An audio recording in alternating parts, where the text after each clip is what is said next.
मंडळी नमस्कार. मी ॲस्ट्रोलॉजर निलेश कुलकर्णी आपलं स्वागत करतो आणि नवरात्रीच्या आपल्या आणि आपल्या परिवाराला शुभेच्छा देतो. नवरात्रीमध्ये 9 रंगांचा आणि नवरात्रीचा कुठल्याही प्रकारचा काहीही संबंध नाही. कुठल्याही प्रकारचं काही शास्त्रार्थ याच्यामागे नाही. दुसरी गोष्ट, आपल्याकडे 18 पुराणं आहेत, 4 वेद आहेत. या 4ही वेदांमध्ये कुठलंही काही कथन नाही.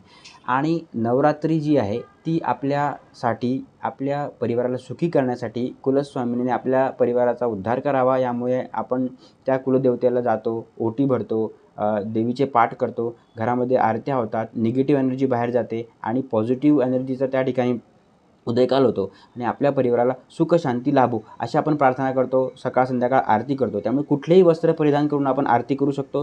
कुठलेही प्रकारचे कलरची वस्त्र आपण घालू शकतो, काळा रंग सोडून. त्यामुळे नवरात्र आणि त्या 9 रंगांचा काहीही संबंध नाही.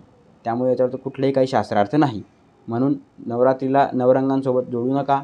आपल्या पद्धतीने आपण जे साडी नेसाल किंवा आपण जे वस्त्र परिधान कराल, ते वस्त्र परिधान करून आपण स्वतःच्या चांगल्या भावनेने, श्रद्धेने आपण आरती करू शकतो आणि आपली मनोकामना पूर्ण करू शकतो. देवीला आपण शरण जाऊ शकतो. नमस्कार.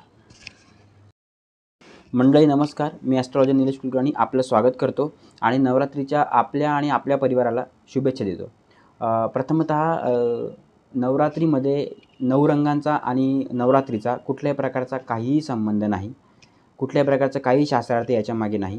दुसरी गोष्ट, आपल्याकडे 18 पुराणं आहेत, 4 वेद आहेत. या 4ही वेदांमध्ये कुठलंही काही कथन नाही.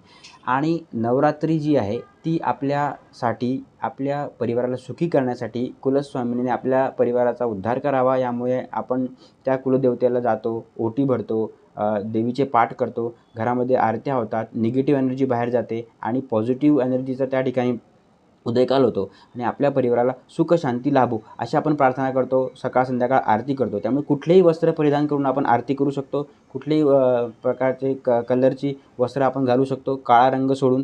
त्यामुळे नवरात्र आणि त्या 9 रंगांचा काहीही संबंध नाही. त्यामुळे याच्यावर कुठलेही काही शास्त्रार्थ नाही.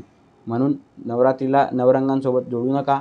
आपल्या पद्धतीने आपण जे साडी नेसाल किंवा आपण जे वस्त्र परिधान कराल, ते वस्त्र परिधान करून आपण स्वतःच्या चांगल्या भावनेने, श्रद्धेने आपण आरती करू शकतो आणि आपली मनोकामना पूर्ण करू शकतो. देवीला आपण शरण जाऊ शकतो. नमस्कार.